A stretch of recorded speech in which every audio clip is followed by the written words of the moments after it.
कक्षा 10वीं के विद्यार्थियों को हिंदी सब्जेक्ट के प्रश्न बैंक के प्रश्नों का उत्तर दिखाने वाला हूँ। तो चलो शुरू करते हैं। और आप लोगों को बता देता हूँ कि जो इकाई 1 है ना, यहाँ पे देखो, ये जो इकाई 1 है, इकाई 1 में क्या है, क्षितिज भाग 2 काव्य खंड दिया है ना।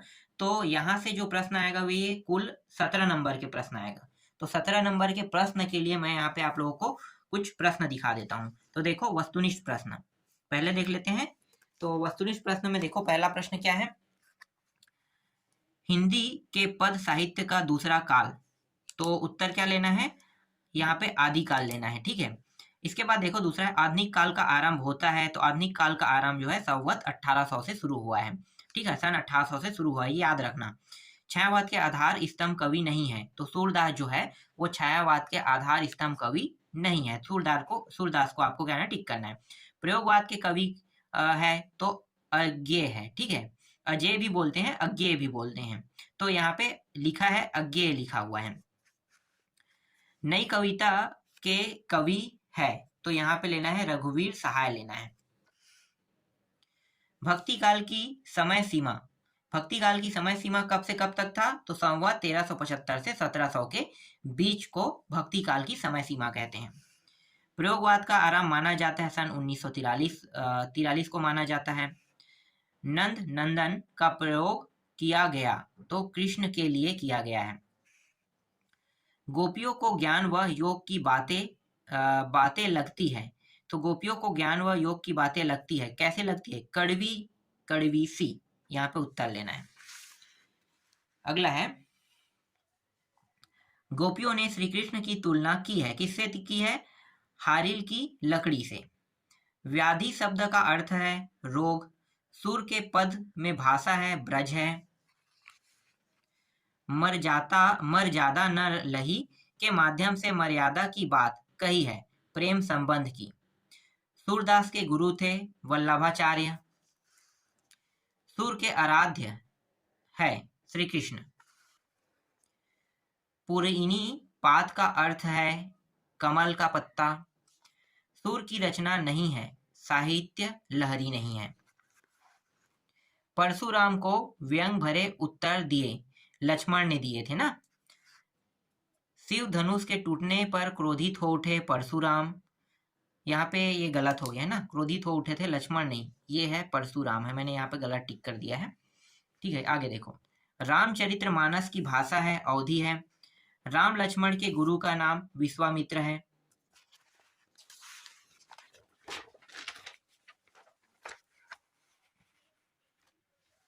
सहस्त्रबाहु का वध किया था परशुराम ने किया था। कवि अपनी आत्मकथा को बता रहा है, भोली बता रहा है। थके पथिक की पंथा में अलंकार है अनुप्रास अलंकार। छायावाद के प्रतिनिधित्व कवि है जयशंकर प्रसाद है।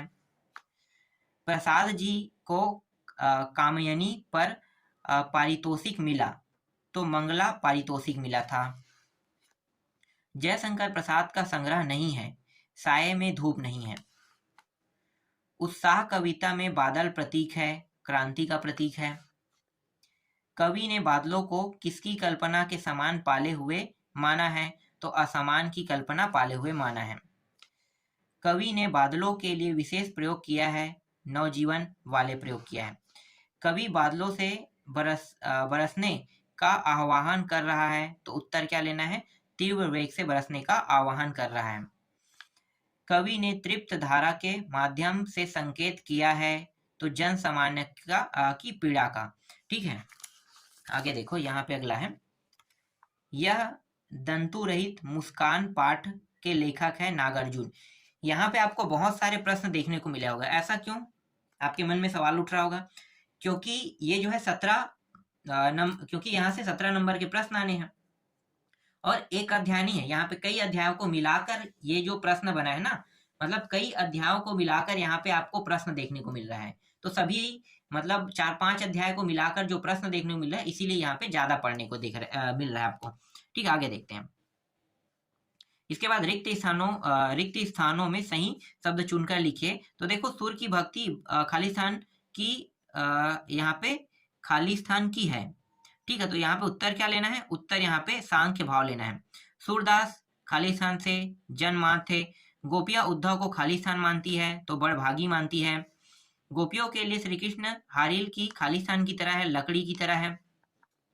हरी है खालिस्तान पढ़ी आए, तो यहाँ पे राजनीति लेना है।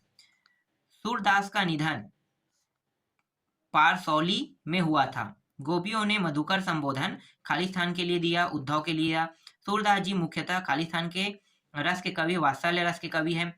योग संदेश लेकर खालिस्तान मथुरा से ब्रिजधाम आए थे, तो उद्धव लेना है। छुअत टूट रघुपति न दोसु कथन का खालिस्तान का है, तो लक्ष्मण का है। परशुराम स्वभाव से खालिस्तान है, तो क्रोधी लेना है, दयालु तो हो नहीं सकता है। आप लोग इसके बारे में कहानी सुने होंगे। रघुकुल में देवता, ब्राह्मण, ईश्वर भक्त और खालिस्तान का वध नहीं किया जाता था, तो गाय। खालिस्तान व्यक्ति अपनी प्रशंसा स्वयं ही करते थे, तो कायल लोग। परशुराम के गुरु खालिस्तान थे, तो भगवान शिव थे। कवि के सरल स्वभाव के कारण खालिस्तान ने धोखा दिया, मित्रों ने इसे धोखा दे दिया। आलिंगन में आते आते खालिस्तान जो भाग गया, क्या कहोगे? रूठकर भाग गया। आलिंगन में आते आते रूठकर भाग गया। निराला ने बादलों से खालिस्तान का आग्रह कर रहा है, तो बरसने का आग्रह कर रहा है।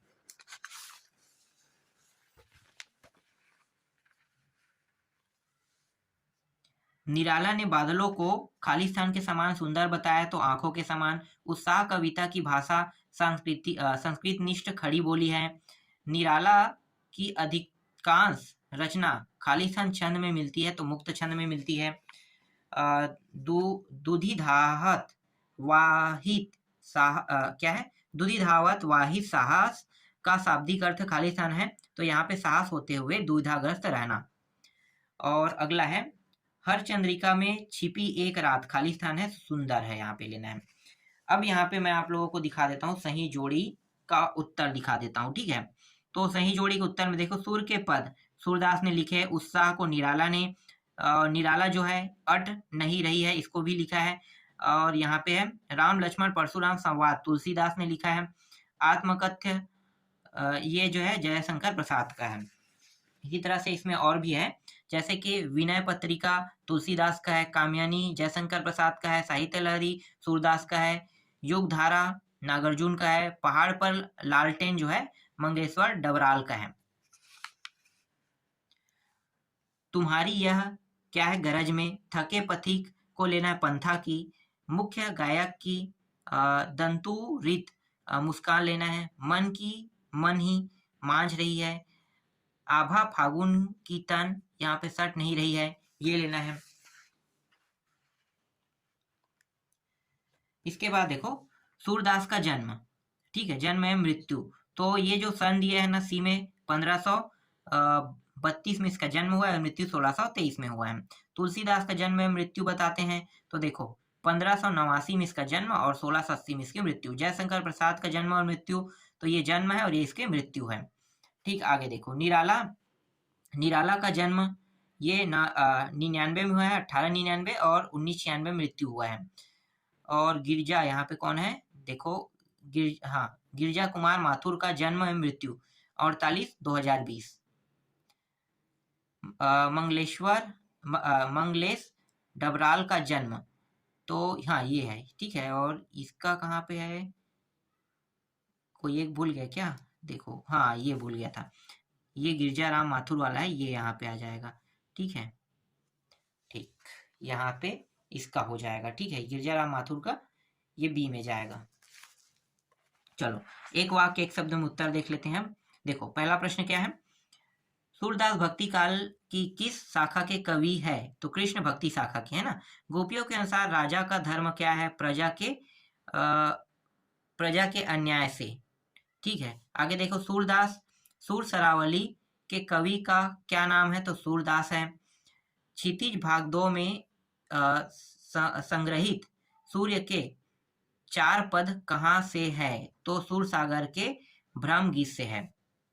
5वां है, गोपियों ने भ्रमण के बहाने किस पर व्यंग बाण छोड़े थे? तो उद्धव पर लेना है। राम लक्ष्मण परशुराम संवाद रामचरितमानस के किस कांड से लिया गया है? रामचरितमानस के बाल कांड से लिया गया है। इसके बाद देखो 6वां, एक मिनट, छठवां में देखो राम, हाँ हो गया। सातवां देखो, गोस्वामी तुलसीदास की मृत्यु कहाँ हुई थी? तो गंगा नदी के किनारे हुई थी।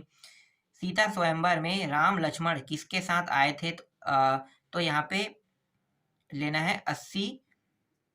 एक सेकंड, किसके साथ आए थे? तो यहाँ पे लेना है ऋषि विश्वनाथ के साथ आए थे ना। एक मिनट, यहाँ पे है देखो, यहाँ पे ले लेना, ठीक है। ऋषि विश्वामित्र के साथ आए थे, लेना है। बालको बोली बंधी नहीं तो ही में कौन सा अलंकार है? अनुप्रास लेना है। उंगली दिखाने में कौन मुरझा जाता है? तो कुम्हड़े का फूल लेना है। कवि प्रसाद जी अपने किस स्वभाव का दोष नहीं देना चाहते हैं? तो अपने सरल स्वभाव का दोष नहीं देना चाहते हैं। इसके बाद देखो, मुरझाकर गिर रही पत्तियां किसका प्रतीक है? तो निराला का प्रतीक है। आत्मकथ्य कविता में किस पक्ष की अभिव्यक्ति हुई है? ये देख लेना। प्रेयसी के कपोलों की लालिमा की तुलना किसने की है? किसने की गई है? ठीक है, यहाँ पे थोड़ा अजीब अजीब से शब्दों का उपयोग किया है। चलो, उषा काल की अभिरूमिया से आगे देखो। 15 है, प्रसाद जी के आलिंगन में आते आते क्या भाग गया? तो जीवन सुख। बादल के हृदय में कौन छुपा है? तो बिजली छुपा हुआ है। विश्व के सकल जन कैसे हो रहे हैं? तो जन भागी से व्याकुल हो रहे हैं। घेर घेर घोर गगन में कौन सा अलंकार? अनुप्रास। बादल किस दिशा से आते हैं? अज्ञात है, ठीक है, कोई इसका दिशा नहीं होता है। और तृप्त धरा का संकेत का अर्थ क्या होगा? सांसारिक दुखों के पीड़ित पृथ्वी, यहाँ पे लेना है।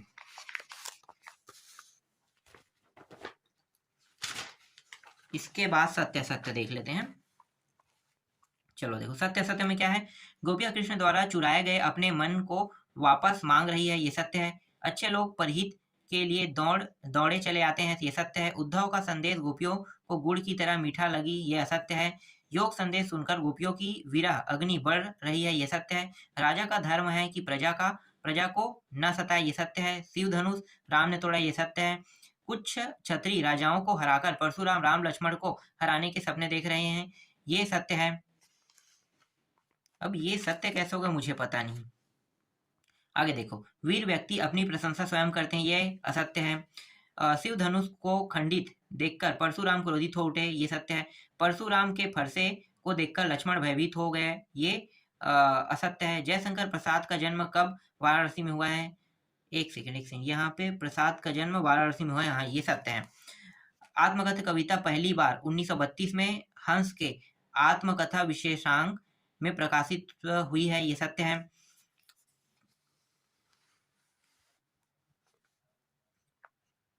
जयशंकर प्रसाद मौन रहकर औरों की कथा सुनने के इच्छुक थे, सत्य है।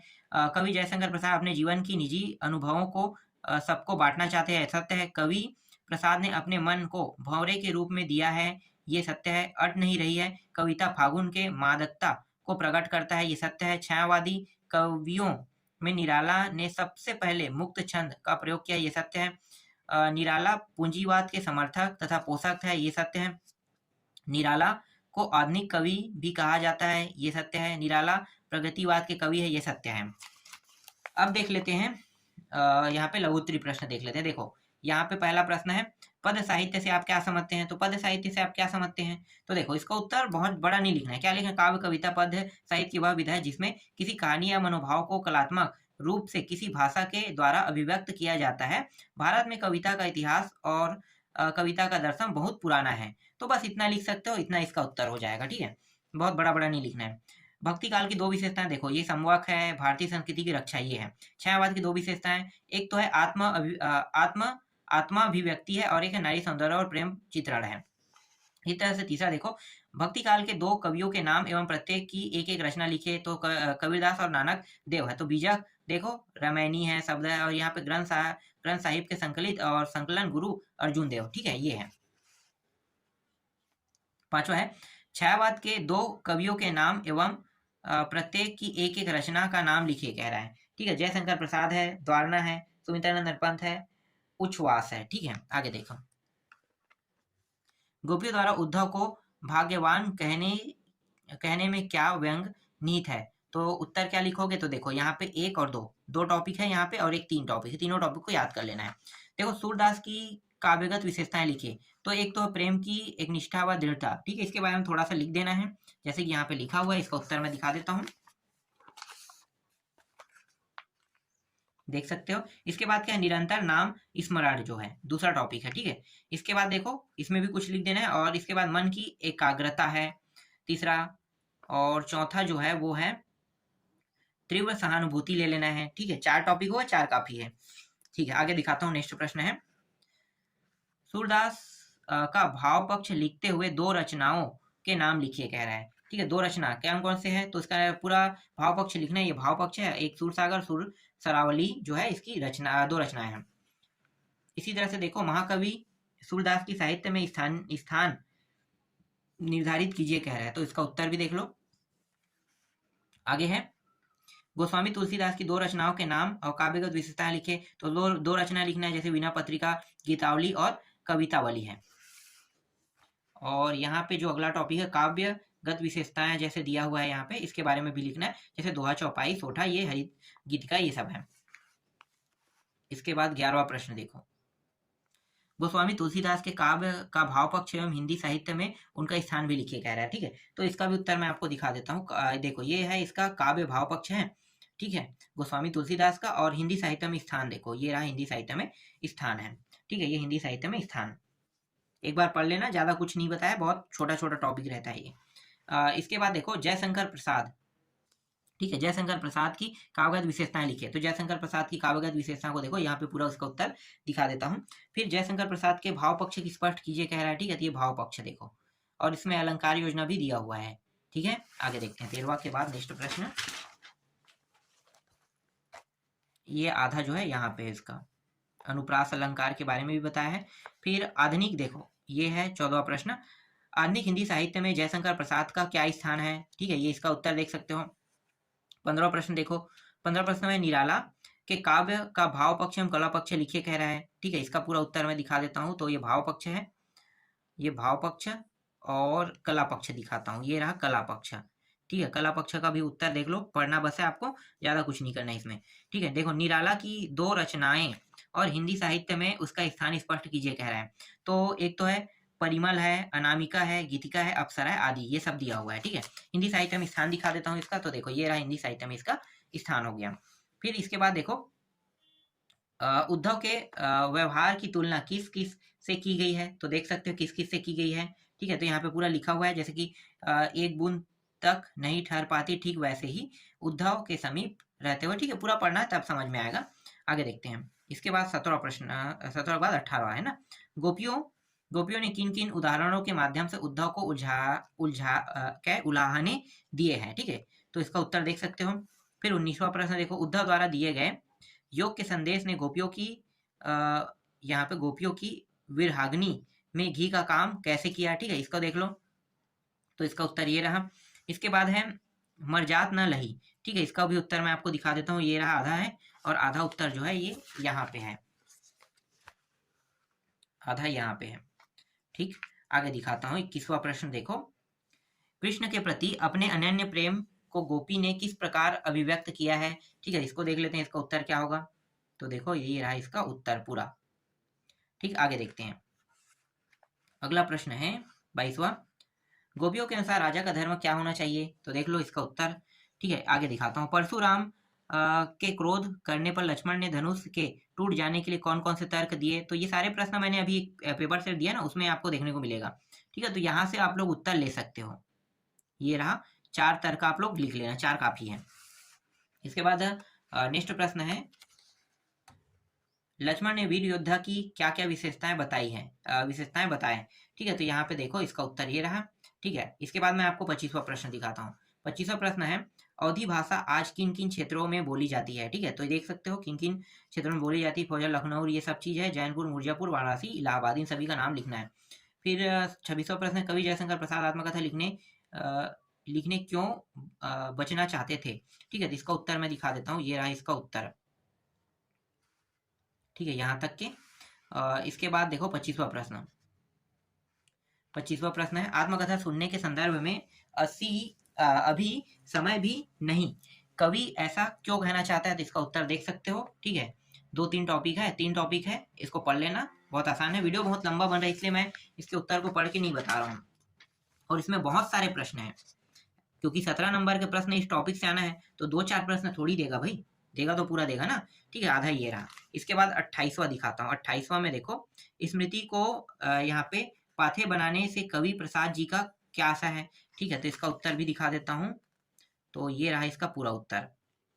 फिर 19वां देखो, निराला बादल से फुहारे रिमझिम या बरसने के स्थान पर गरजने के लिए कहते हैं क्यों। ठीक है, तो इसका उत्तर देखो, ये रहा इसका उत्तर।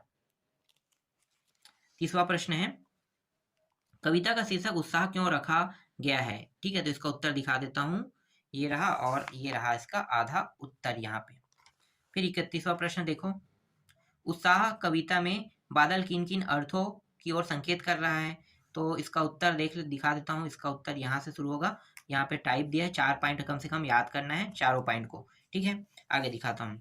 इसके बाद देखो 32वां है, कवि की आंख फागुन की सुंदरता से क्यों नहीं हट रही है। ठीक है, तो इसका उत्तर पूरा दिखा देता हूँ, ये रहा। अगला है, फागुन में ऐसा क्या होता है जो बाकी ऋतुओं से भिन्न है।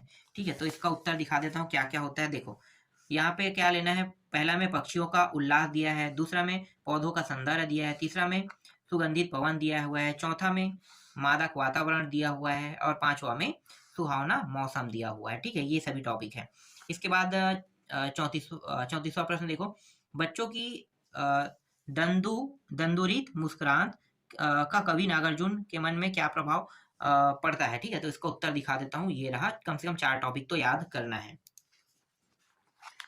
चलो आगे देखते हैं। इसके बाद देखो ये वाला 35वां, बच्चे की मुस्कान और एक बड़े व्यक्ति की मुस्कान में क्या अंतर है। ठीक है, तो इसका उत्तर मैं आपको दिखा देता हूँ, ये रहा। ठीक है, 3 पॉइंट और 1 पॉइंट और बढ़ा देते हैं, 4 पॉइंट कर लेते हैं इसे। ठीक है, ये 4 पॉइंट है। चलो आगे देखते हैं। इसके बाद देखो 36वां, कवि नागार्जुन के अनुसार फसल क्या है। ठीक है, तो यहाँ पे इसका उत्तर दिखा देता हूँ, ये रहा इसका उत्तर। इसके बाद 37वां प्रश्न, फसल को हाथों के स्पर्श की गरिमा और महिमा कहकर कवि क्या व्यक्त करना चाहते हैं। ठीक है, तो इसका उत्तर मैं दिखा देता हूँ, ये रहा। 3 पॉइंट है और थोड़ा बहुत और होगा इसमें। ठीक है, ये रहा इसका आधा उत्तर यहाँ पे है। इसके बाद देखो ये रहा 38वां प्रश्न, कवि ने फसल को हजार हजार खेतों की मिट्टी का गुणधर्म क्यों कहा है। तो देखो इसका उत्तर भी यहाँ पे लगा हुआ है। इतने प्रश्न, 38 प्रश्न, मतलब 38 प्रश्न आपको पढ़ने हैं। अब इसके बाद इससे भावार्थ भी आएगा, तो भावार्थ मैं दिखा देता हूँ। ठीक है, देखो यहाँ पे ये वाला जो है ना, पहला है भावार्थ में, उधो तुम हो अति बड़भागी वाला। ठीक है, तो इसका भावार्थ देखो, ये रहा इसका भावार्थ, और आधा जो है वो यहाँ पे है। ठीक है, इसके बाद है दूसरा है, देखो हमारे हरी हारिल की लकड़ी। ठीक है, इसको दिखा देता हूँ, तो ये रहा इसका भावार्थ। ठीक है, इतना, और आधा जो है वो यहाँ तक के। ठीक है, और है क्या इसमें, हाँ ठीक है, इतना ही था लगभग लगभग। ठीक है, यहाँ पे देखो नाथ तीसरा जो है, तीसरा दिखा देता हूँ, तो तीसरा का आधा जो है ये रहा, और इसका भावार्थ देखो इतना बड़ा नहीं आएगा, और इतना बड़ा आपको लिखने के लिए भावार्थ नहीं आएगा ना, छोटा छोटा रहेगा। जितना बड़ा यहाँ पे दिखाई दे रहा है उसको काट के ये लोग छोटा कर देंगे, 3 नंबर के हिसाब से बनाएंगे। और यहाँ पे देखो ये चौथा वाला। ठीक है, चौथा का मैं भावार्थ दिखाता हूँ, तो ये रहा इसका भावार्थ, ऐसे ही छोटा छोटा लिखने के लिए आएगा। फिर यहाँ पे देखो बादल गरजो वाला है। ठीक है, इसका भावार्थ मैं दिखा देता हूँ, तो ये रहा, कुछ यहाँ पे है, और 2-3 लाइन और होगा यहाँ पे, ये रहा। ठीक है, इसे जूम किया गया इसलिए ये कुछ ज्यादा दिखाई दे रहा है, पर ये बहुत कम है। इसके बाद देखो बादल गरजो वाला है। ठीक है, ये वाला, इसका भी दिखा देता हूँ, तो ये रहा इसका भावार्थ। ठीक, आगे देखते हैं। इसके बाद देखो 7वां प्रश्न ये रहा। ठीक है, इसका भी मैं भावार्थ दिखा देता हूँ, तो ये रहा इसका भावार्थ। ठीक है, और थोड़ा सा और है 2 लाइन का, ये रहा 2-3 लाइन का ये वाला। ठीक, आगे दिखाता हूँ। 7 हो गया, और इसमें ये रहा 8वां देख लो, और इसका भावार्थ भी मैं दिखा देता हूँ, और ये रहा इसका भावार्थ, इतना, और इसके बाद हाँ ठीक है, इतना ही लगभग था। ठीक है, आगे देखो। इसके बाद 9वां है, 9वां का भावार्थ देखो छोटा है, और 10वां जो है 10वां ये रहा। 10वां का भावार्थ इतना बड़ा नहीं है, 10वां प्रश्न 10वां का भावार्थ ये रहा और इसका थोड़ा सा हिस्सा यहाँ पे है। ठीक है, तो इकाई 1 में इतने सारे प्रश्न हैं। अब इन सभी प्रश्नों को आपको पढ़ना है, तभी आपका अच्छा नंबर आएगा।